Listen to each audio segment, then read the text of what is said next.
영원히 선조처럼 하시는 목사님 되길 바라고요. 아멘. 목회까지 되길 바랍니다. 우리는 하나님의 기쁨입니다. 아멘. 우리는 하나님의 기쁨입니다. 아멘. God is good. 오늘 왜 믿음을 유산으로 남기지 못할까라고 하는 말씀의 제목 가지고 같이 어제 나누기로 합니다. 이 부분은 사사기 8장 31절에서 35절 말씀 보도록 하겠습니다. 한 절씩 말씀을 교독합니다. 세겜에 있는 그의 첩도 아들을 낳았으므로 그의 이름을 아비멜렉이라 하였더라.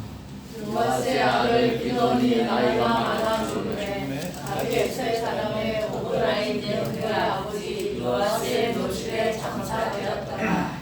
기드온이 이미 죽음에 이스라엘 자손이 돌아서서 바알들을 따라가 음행을 하였습니다. 또 바알 브릿을 자기들의 신으로 삼고 이스라엘 자손이 주위의 모든 원수들의 손에서 자기들을 건져내신 여호와 자기들의 하나님을 기억하지 아니하며 다 같이 봅니다. 또 여호와를 알는 기드온이 이스라엘 모든 은혜를 따라 그의 집에 구애하지도 아니하였더라. 아멘.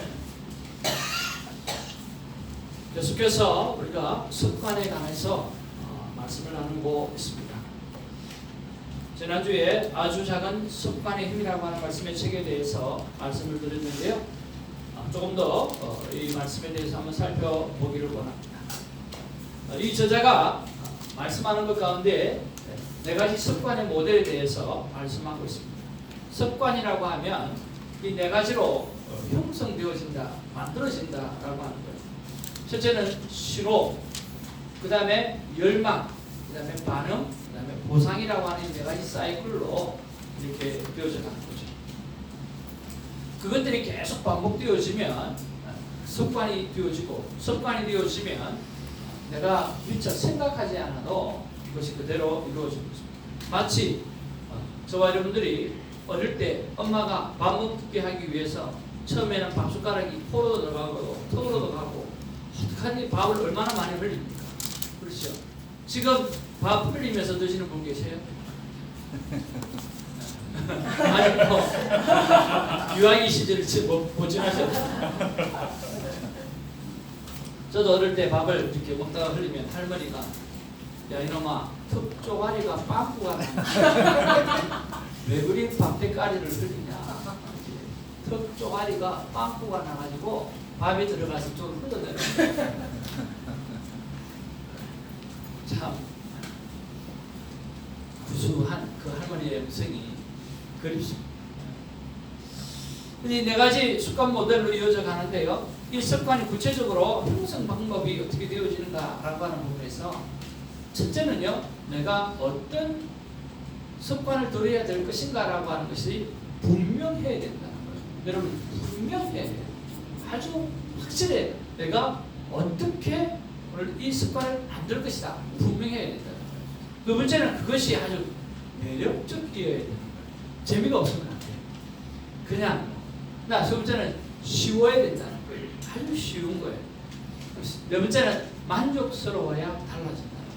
그래서 여러분 분명해지고 매력적이어야 되고 쉬워야 하고 만족스러워야 달라진다라고 하는 것을 여러분 한번 생각해 보면서 저와 여러분들의 아름다운 삶을 갖고 가기로 합니다. 아멘. 예를 들면 이런 거 있죠.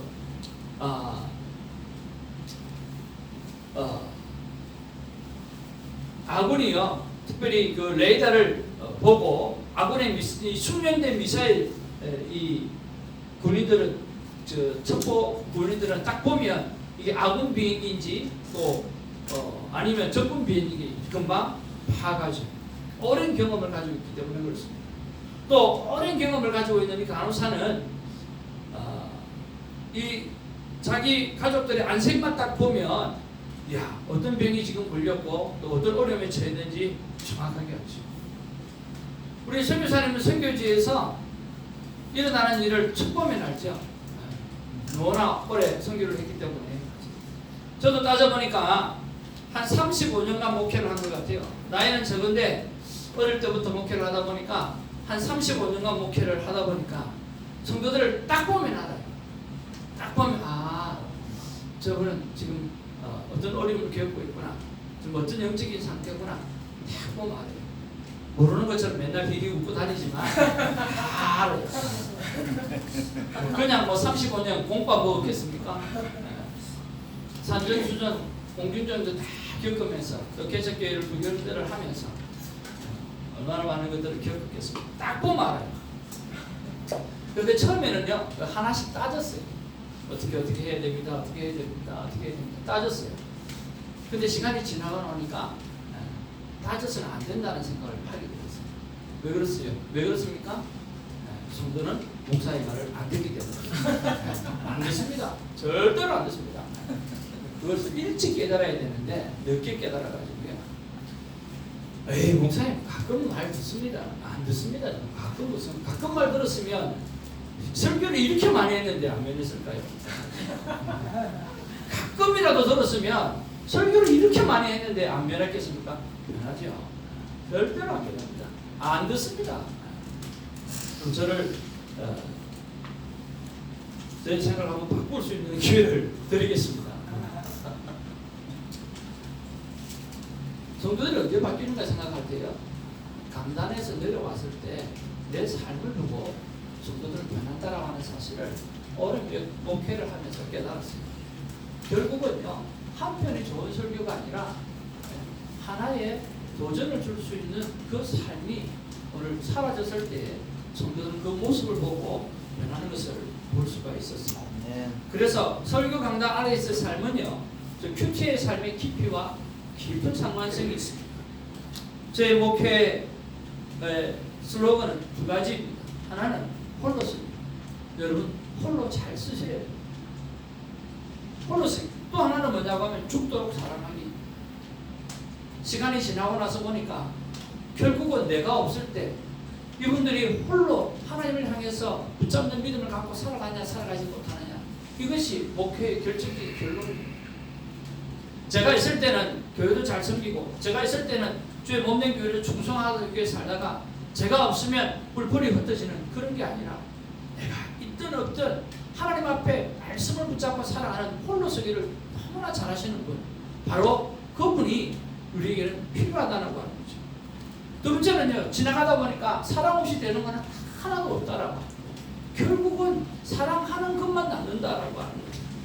그러면서 저의 목회, 홀로서기 목회의 핵심은요, 매일 말씀을 통해서 하나님을 만나는 습관으로 세워가는 거예요. 여러분, 하나님을 매일 만나기를 주님으로 축복을 드립니다. 그냥 하는 말이 아니고 큐티를 하라는 게 아니에요. 말씀 속에 하나님을 만나라고 하는 거예요. 만남 큐티가 있어줘야 됩니다. 지난번에도 말씀드렸지만 우리가 많은 역사를 지나 보면 하루에 일주일에 7번씩 설교하시고 그런 목회자들도 이 폐역한 세대에 팍팍 넘어지고요. 정말 유명한 신학교 총장님도 이 세대에 넘어지는 거예요.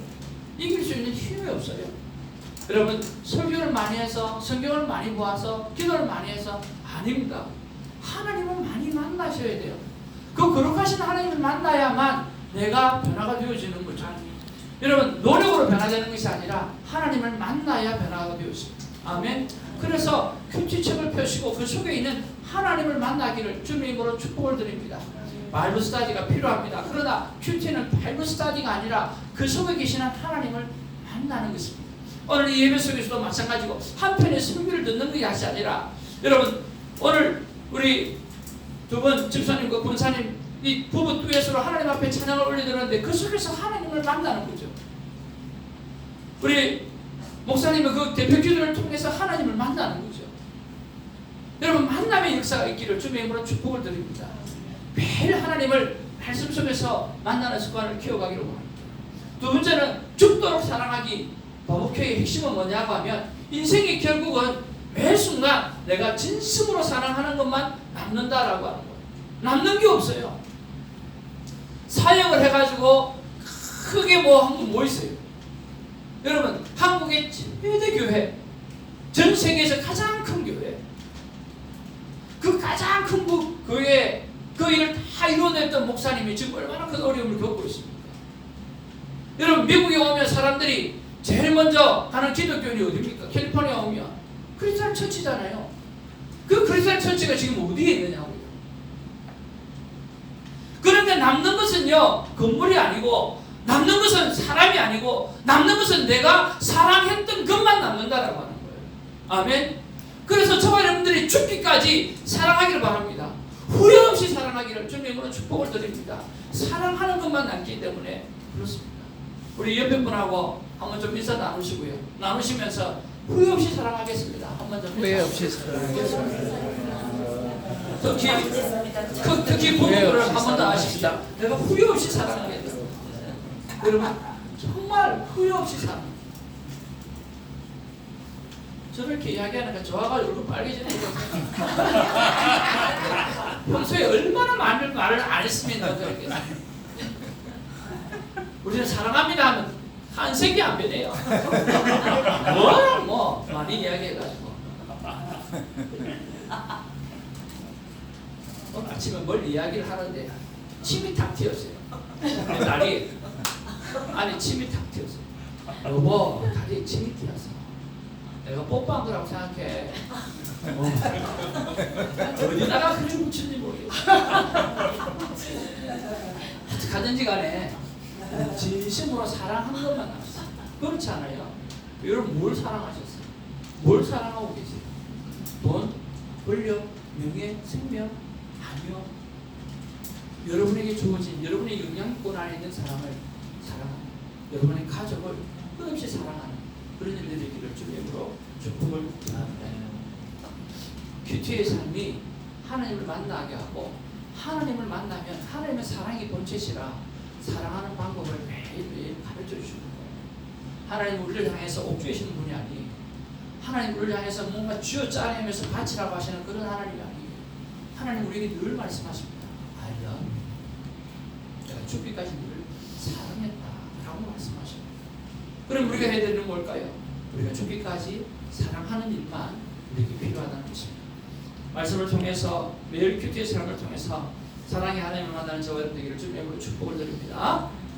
자, 우리의 신앙의 갈등이 뭡니까? 왜 믿음을 유산으로 남기지 못할까라고 합니다. 자, 오늘 여기 보니까 누가 죽었어요? 기도원이 죽었어요. 죽을 것 같지 않은 사람이 죽었어요. 그 용맹한 하나님의 사람이 죽었어요. 근데 성경에 보니까 오전도 죽고요. 다 죽었더라 이렇게 너무 많아요. 어떻게 보면 인생은 죽음의 역사입니다.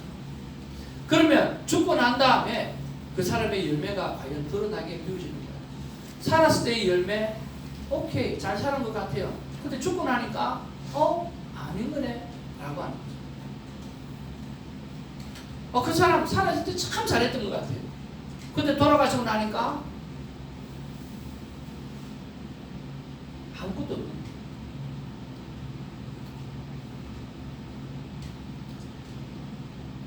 왜 우리는 믿음의 유산을 남기지 못할까요? 오늘 그 능력의 사람 기도원이 죽었습니다. 사람들은 자손이 돌아서서 바알들을 따라가 음행하였으며 또 바알 브릿을 자기들의 신으로 삼아버렸어요. 주위의 모든 원수들의 손에서 자기들을 건져내신 여호와 자기들의 하나님을 기억하지 아니했어요. 이스라엘에 베푼 모든 은혜를 따라 그의 집을 후대하지도 아니하였어요. 오늘 기도원은 후대하지도 않아요. 그의 가정들. 어떻게 보세요? 기도원이 성공한 인생일까요? 실패한 인생일까요? 참 평가가 애매하죠. 하나님이 쓰신 사람이기 때문에 성공하지 않았다고 할 수도 없고, 또 죽고 나서 지도자라고 하는 사람이 죽고 난 다음에 바로 도하러 죽자마자 이런 식으로 삶을 살아가게 되었으니까 성공했다라고 이야기할 수도 없는 것 같아요. 기도원이 죽었어요. 그러나 그는 꼭 실패자 같은 삶을 산 것 같습니다. 왜 그렇습니까? 믿음의 유산을 남기지 못했기 때문에. 오늘 우리가 곧 죽게 되어질 것입니다. 다 죽기 때문에 죽게 되어질 것인데 여러분 뭘 남기기를 원하십니까? 믿음의 유산을 남기기를 주님의 이름으로 축복을 드립니다. 세상에서 가장 불쌍한 사람이 있다고 하면 목표가 없고 목적이 없는 사람일 것입니다. 그래서 많은 사람들이 비전리들이 하는 말씀이 있습니다. 뭐냐고 하면 큰 꿈을 가지라. 이왕이면 바위가 되도록 큰 꿈을 가지라. 바위가 되도록 큰 꿈을 가지십시오. 그래서 바위가 되기 위해서 살다 보면 어떻게 될까요?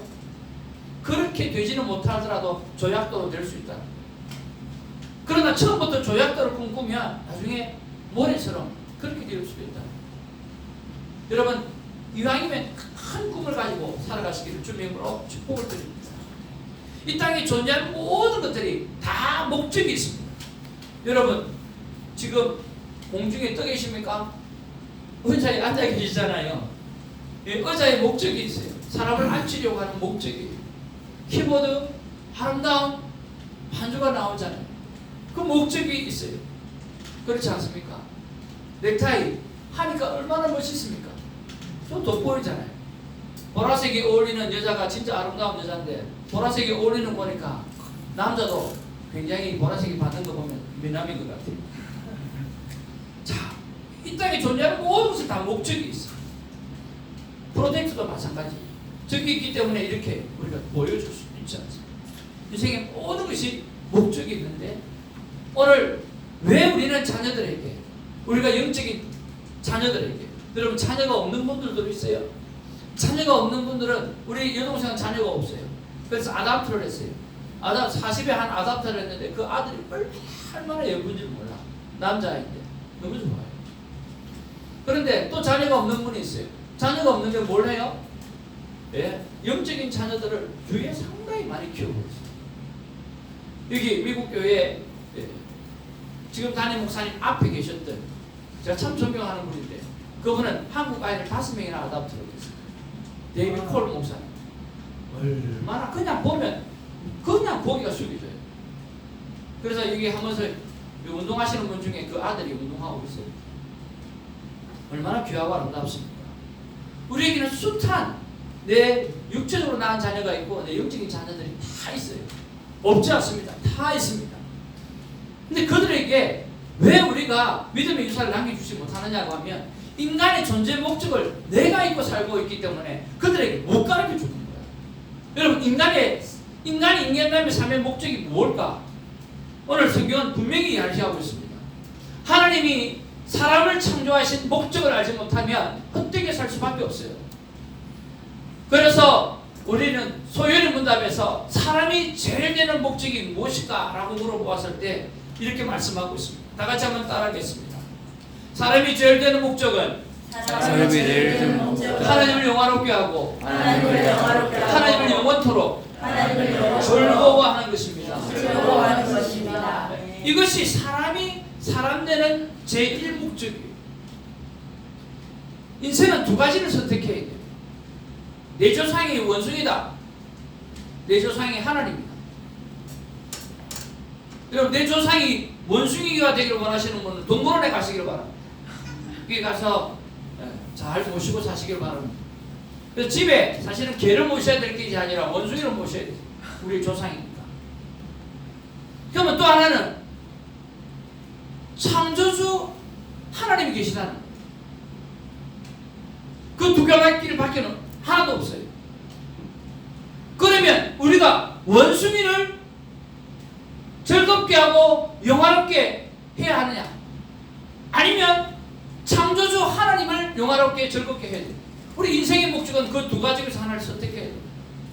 만약에 원숭이가 아니라면 여러분 하나님을 선택하고 그 하나님을 영원토록 즐겁게 하고 기쁘게 해드리는 것이 우리 삶의 목적이 되어야 돼요. 그 목적을 잃어버리고 살아갈 때가 너무나 많다라고 하는 거예요. 우리는 하나님을 위해서 존재하는 거고 하나님이 우리를 위해서 존재하는 것입니다. 그 존재의 목적을 가지고 여러분 살고 또 살아내고 자녀들에게 살아갈 수 있도록 방법을 제시하는 저와 되기를 주님으로 축복을 드립니다. 두 번째는 왜 우리는 자녀들에게 우리의 믿음의 유산을 넘겨주지 못하느냐고 하면 이런 생각이에요. 한번 따라할까요? 그냥 되겠지. 그냥 되겠지. 그냥 되겠지라고 하는. 그냥 되겠지. 여러분 세상에 그냥 되는 게 어디 있습니까? 세상에 그냥 되는 게 하나도 없어요. 그렇지 않습니까? 우리 혜진 자매님, 이 세상에 가장 귀한데 공짜로 얻는 게 뭡니까? 이 세상에 가장 귀한데 없으면 못 사는데 얻는 게 뭐예요? 공기. 또 우리 마시는 물, 비, 그 다음에 또 해, 바람. 이거 없이는 살 수가 없어요. 근데 이건 다 공짜야. 진짜 공짜예요? 아니죠. 하나님이요 7일 동안 정말 모든 것을 다 했어. 멋지게 만들었어요. 그 수고로움이 있었다는 거야. 하나님의 수고가 그 안에 담겨 있어요. 그냥 되어진 게 아니죠. 우리는 공짜로 주어지는 것이지만 그 뒤에는 하나님의 놀라운 수고가 있었다. 구원이 공짜 같아요. 아멘으로 받아들이면 내 안에 구원이 온대요. 영원히 산대요. 근데 아멘으로 받아들이는 그 공짜 같은 그 구원이 그냥 주어진 것이 아니라 예수님은 십자가에 못 박히시는 죽음을 대가로 치러졌다는 거예요. 그래서 대가 없이 주어진 것은 하나도 없고요. 오늘 세상에 그냥 되는 것은 하나도 없다라고 합니다. 그리고 또 이런 말이 있어요. 원래 그런 아이는 없어요. 원래 그런 아이, 원래 그런 사람이다. 에이, 그 사람은 원래 그런 사람이야. 원래 그런 사람이 어디 있습니까? 다 이유가 있죠. 얼마 전에 누가 저에게 정말 감동적인 이야기를 하나 보내줬어요. 그래서 그 감동적인 이야기를 저는 큐티를 올릴 때가 있고요. 또 내 큐티보다도 또 좀 더 나은 감동적인 이야기 있으면 그거를 하루에 하나씩만 올려요. 하루에 2개, 3개 올리면 사람들이 이렇게 가뜩이나 잘 안 보는데, 그죠? 2개, 3개 올리면 더 안 볼 거 아니에요. 하나만 올려요. 그게 올렸던 이야기가 하나 있어요. 바로 오늘 초등학교에 선생님의 고백입니다. 여러분에게 좀 읽어드리고 준비하면서 몇 번이나 또 눈물을 흘렸네요. 원래 그런 아이는 없었다. 원래 그런 사람은 없었다라고 합니다. 대학날 담임을 맡은 5학년 반 아이들 앞에서 그녀는 아이들에게 거짓말을 했다. 모두들 똑같이 나는 사랑한다. 그렇게 말했던 것이죠. 그러나 바로 첫 줄에 구부정하게 앉아있는 한 작은 남자아이, 철수가 있는 이상 그것은 불가능했습니다. 아이들과 잘 어울리지 않고 옷도 단정하지 못하고 잘 씻지도 않은 그런 모습을 바라보면서 나는 불쾌했고, 심지어는 그 아이의 점수에다가 빵점을 처리하는 것이 나의 기쁨이 될 때도 있었습니다. 어느 날이었습니다. 과거의 생활기록부를 보게 되었습니다. 철수 1학년의 담임선생님은 이렇게 말했습니다. 잘 울고 밝은 아이, 일을 깔끔하게 잘 마무리하고 예절이 바른 아이, 함께 있으면 즐거운 아이라고 생활기록부에 적혀 있었습니다. 선생님은 놀랐습니다. 2학년 담임선생님은 이 철수에 관해서 이렇게 썼습니다. 반 친구들이 좋아하는 훌륭한 학생이 어머니가 불치병을 앓고 있어 가정생활이 어려울 것으로 보입니다. 3학년 담임선생님은 이렇게 생활기록부에 기록을 합니다.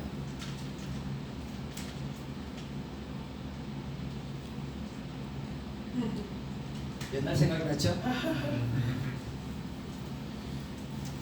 3학년 담임선생님이요, 어머니가 돌아가셔서 마음고생을 많이 한 아이, 최선을 다하지만 아버지가 별로 관심을 갖지 않은, 어떤 조치가 없으면 곧 가정생활이 학교생활에까지 영향력을 미칠 것이. 마지막으로 4학년 담임선생님이 이렇게 기록합니다. 이 아이는 참으로 내성적이고 학교에 관심이 없는 아이, 친구가 많지 않고 수업시간에 잠을 자기도 함이라고 썼습니다. 여기에 선생님은 충격을 받기 시작합니다. 그래서 반 아이들이 어느 날 화려한 종이와 예쁜 리본을 포장한 크리스마스 선물을 가져왔는데, 철수의 선물만 식료품 봉투에 두꺼운 갈색 종이로 어설프게 포장되어 있는 것을 보고 선생님은 엄청나게 부끄러워했습니다. 아이들이 많은 상품들이 있었지만, 선물들이 있었지만 그곳에서 철수의 것을 제일 먼저 열어보았습니다. 향수가 4분의 1이 남아 있었습니다. 그리고 팔찌가 하나 있는데 구슬이 몇 개 빠져있는 팔찌였습니다.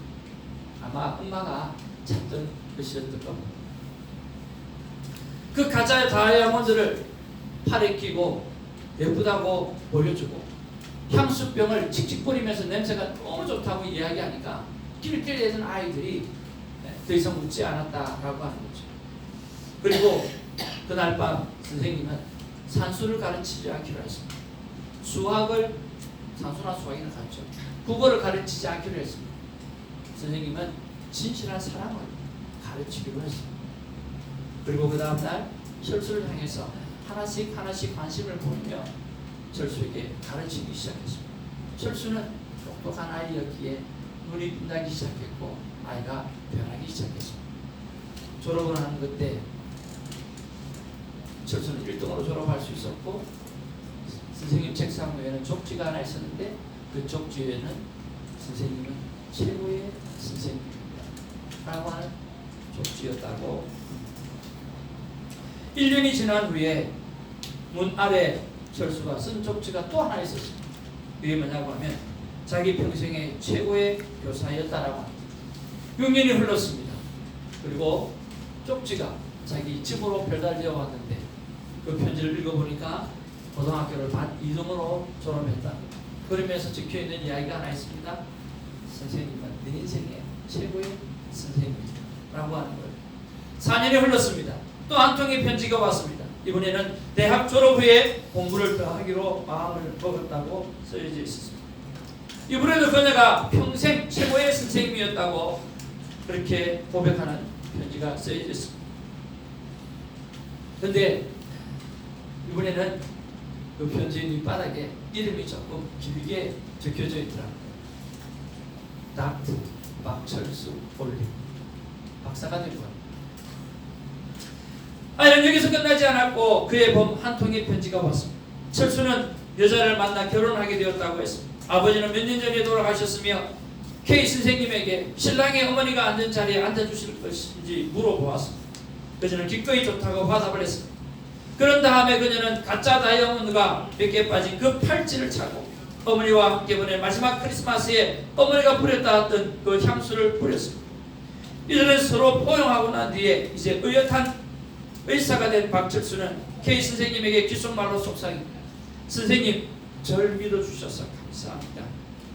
제가 중요한 사람이라고 생각할 수 있게 해주셔서 감사합니다. 그리고 제가 훌륭한 일을 해낼 수 있다는 걸 알게 해주셔서 정말 감사합니다. K 선생님은 눈물을 흘리며 속삭였습니다.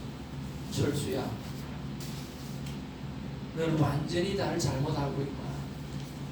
내가 훌륭한 일을 해낼 수 있다는 것을 알려준 사람은 바로 너란다. 널 만나기 전까지는 가르치는 법을 전혀 알지 못했거든 라고 속삭였습니다. 우리 한번 따라 할까요? 원래 그런 나이는 없습니다. 한 번 더 할까요? 원래 그런 사람은 없습니다. 그런 사람은 없습니다. 원래 그런 나이는 없고요. 원래 그런 사람은 없습니다. 그 아이의 지금의 모습은 지난날 큰 아픔과 상처가 어떻게 보면 가족이 어떻게 보면 사회가 그를 그렇게 몰고 갔을 수 있다. 우리는 생명대화법을 배웁니다. 그 생명대화법의 핵심은 뭐냐고 하면 있는 그대로 보는 것이 아니라 behind, 그들이 그런 행동을 하고 말을 할 때 어떤 아픔이 있었을까? 그 아픔을 싸매어주기 위해서 우리가 생명대화법을 배우는 거죠. 원래 그런 아이는 없습니다. 원래 그런 사람도 없습니다. 뭐든지 우리 안에 이유가 있는 것입니다. 사랑하는 성도 여러분, 그렇기에 우리가 살아가는 순간순간마다 최선을 다해서 살아가는 저에게 주님과 축복을 드립니다. 세 번째로, 내 인생의 진정한 기업, 성경이 뭔지 모르기 때문에 우리는 자녀들에게 믿음의 유산을 남겨주지 못하는 거예요. 도대체 뭐가 성공이, 도대체 뭐가 내 기업이냐라고 하는 거죠. 성경은 우리에게 분명히 말씀하고 있습니다. 자식은 여호와의 주신 기업이요 태의 열매는 그의 상급이. 성경은 분명히 말합니다. 자식은 여호와의 주신 기업이라고 이야기했습니다. 자녀가 우리의 기업이라는 거예요. 그럼 우리는 평생 해야 될 일이 뭐냐고 하면 내가 돈 벌어서 자녀를 뒷바라지하는 것이 아니라요. 그 자녀가 잘 되기 위해서, 바르게 자라가기 위해서, 바른 생각, 바른 사고, 바른 인생이 되어지기 위해서 우리는 끝없이 노력을 해야 됩니다. 오늘 사사 기드온이 잘 살았는데 돌이켜보니까 잘 산 것 같지 않은 느낌을 받는 이유가 뭡니까? 그가 죽고 난 다음에 이스라엘 백성이 그렇게 되어져 있는 모습을 바라보면서 너무나 답답한 거죠. 정말 이 사람이 잘 사는 인생인가? 아무리 생각해봐도 자녀가 그렇지 않는, 이스라엘 백성이 그렇지 않는데 어떻게 그게 위대한 지도자가 될 수 있을까라고 하는 거죠. 근데 그런 면에서 우리는 생각해봐야 돼요. 자녀 인정시키면 이렇게 있다가 자녀들을 사랑스럽게 생각하고 사랑의 표현을 많이 하고 부모들의 거울이 되어야 되고 자녀들 입장에서 공감해주고 부모의 대리만족을 위해서 자녀를 양육하지 말고 자녀들을 훈계할 때까지 주의하고 또 자녀들에게 감정을 쏟아내지 말고 자녀들에게 믿음과 긍정의 말을 많이 하고 현재의 모습만으로 자녀를 평가하지 말고 신앙으로 자녀를 양육하라. 한마디로 뭐가 필요할까요? 한마디로 우리는 이렇게 다 하려고 하면 키 하나를 붙잡아야 돼요. 그거는 뭐냐고 하면 저는 1번이라고 생각해요. 자녀들을 자랑스럽게 생각하라. 우리가 대화법에서 우리가 이야기할 때도 가장 첫 번째 이야기가 뭐냐고 하면 바로 그 이야기예요. 내가 왜 그 사람과 대화가 안 되느냐? 내가 왜 그 사람이 틀렸다고 생각하냐? 그건 하나예요. 그 사람이 하나님의 최고의 그 작품이라고 하는 그 사실을 우리가 잊고 그 사람을 대하기 때문에 이게 자꾸 무시하는 거예요. 업신여기는 거예요. 알지도 못하는 게 그러는 거예요. 어떤 자녀들 간에 어떤 누구든지 간에 우리는 사람을 대할 때 주께 대하듯 해야 한다고 성경은 말씀하고 있습니다. 자녀를 자랑스럽게 생각하는 것, 그건 너무너무 중요합니다. 여러분의 자녀가 어떤 사람입니까? 여러분, 어떤 사람이든 하나님이 죽음으로 만들어 놓으신 자녀라고 하는 사실, 애먹이는 자녀가 아니고요, 포정에서 빼고 싶은 자녀가 아니라 하나님이 죽음으로 살아내셨던 자녀라고 하는 거죠. 여러분, 그것 때문에 그 자녀를 붙잡고 살아가기를 원하는 것입니다. 여러분의 인생의 마지막에 무엇이 남기를 원하십니까? 돈과 명예와 권력과 그런 게 남기를 원하십니까? 저는 그렇지 않습니다. 저는 제가 제 인생에 들었던 말 중에서, 자녀들에게 들었던 말 중에서 정말 행복했던 말이 있습니다. 그게 뭐냐면 이거였습니다. My daddy is my dad is my hero. 히어로 빠져버려요.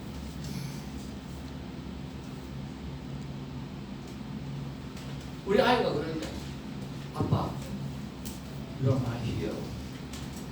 와, 기분 째지대요. 너무너무 좋죠.